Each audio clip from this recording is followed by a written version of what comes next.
Welcome back. Right now, we're sitting down with KCBQ's morning talk show host, Mark Larson. And in the midst of all this Obamacare going on, yes. Mark goes undercover last week and goes to the hospital. That's right. I should do it like a big expose, undercover, pre-Obamacare. But what really happened? Here's what happened. A week ago Monday night, Mrs. Larson and I, sitting home, having a leisurely evening. She's doing this famous crock pot chicken that we've had 100 times. Yeah. And it's just lovely. I'm not in my usual, hey, I'm a guy, I eat in 3 minutes. You may, I mean, you're much more healthy, of course, Oh, David, of course. and Brandy. But, guys tend to go, wolf it down, fuel it up. But it was not one of those cases, just taking time. All of a sudden, I had this sensation that this chicken was just somewhere in here. And I thought, okay, I'll wash it down. Well, none of that was working, and not to get overly graphic, Heimlich maneuver didn't work. None of that. So at this point, there's a couple of things that happened. Number one, you could breathe during I could breathe, but I didn't know because I was trying to wash it down, and nothing. Just again, not to get gross, it was not working. So I thought I was being waterboarded. It was kind of like, oh, is this what it feels like? A couple things come to mind. Number one, I'm thinking, okay, God, let me make sure I'm square with you here. And then number two, God, really, is this how it's going to end? Me face down in the sink. Well, finally we calmed down a little bit, realized that we better go to the ER because this thing is not, the blockage is not coming out. Interestingly, we go to the ER at Grossmont Hospital, and they did a marvelous job. I'll see if I still feel that way when I get my bill. But first thing I noticed Monday night, a week ago, dozens of people in the ER. I find out later on that that's kind of how it is on Mondays after a long weekend. You have a lot of people who come in for it, and that's the whole point about the Affordable Health Care Act, is trying to change that part of the system. A lot of these things have to be changed. But as I was in the ER, because there was no room in the inn, it's kind of a seasonal Christmassy thing, no room in the inn. I had to get a room. I ended up there for 3 nights, but 1 full day in the ER because it was packed. So I was thinking, all right, I'm now helpless, and they do the IVs, and you're kind of, they were afraid that when they got it out, they had punctured my esophagus, and everything was fine, thank God. So we're all clear now. But at the time, you feel helpless.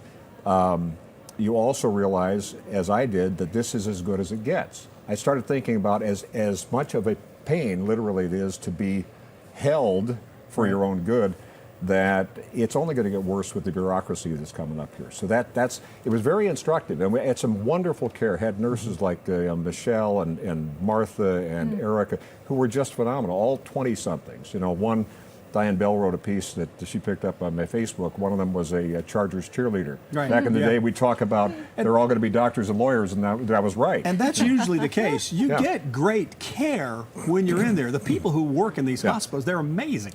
And but you also find out that cost structure. But you find out that you're the customer. For example, I got a little blood pressure med that I take, and I said I brought it with me. Oh, we can't give you that one because the rules are you got to get it down here. I said we'll take it back to the lab.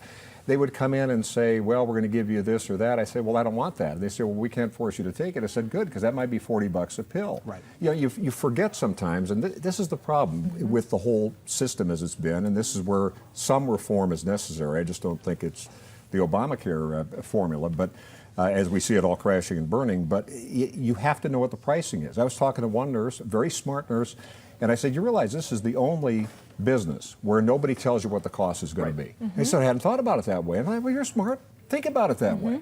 And a lot of people overlook the bill. They don't itemize it. They just see the total, they pay it, and then if you go back and you break it down, you're getting charged for things that maybe you didn't need or maybe you didn't even use. They kept pushing the, again, not to get too graphic here, but they said, well, the doctor's prescribed a stool softener, which may be the first time I've ever mentioned that here on KUSI. I said, trust me, I don't need it. Every day it's like, well, we have this. I said, I'm still not taking it. And at one point they said, well, we can't keep you here. I said, that's right. I am the customer. So, people got to be more aware. I think there's one good thing that comes out of this whole debate and the president's remarks yesterday and just this whole mess. And it is a mess. It's not about the video or the website. It's about it's about the architecture. But if there's one thing that comes out, that people are more into what's really in their insurance, call their insurance company, go, what's going on? See what answers they get. We all need to be everybody is much more into it, and we'll start demanding not only answers, but to know what the costs are going to be. And that's a big plus. Mark, we're glad that you're okay. So am I. Okay. Thank God, capital G. I was worried about your voice because that's a very,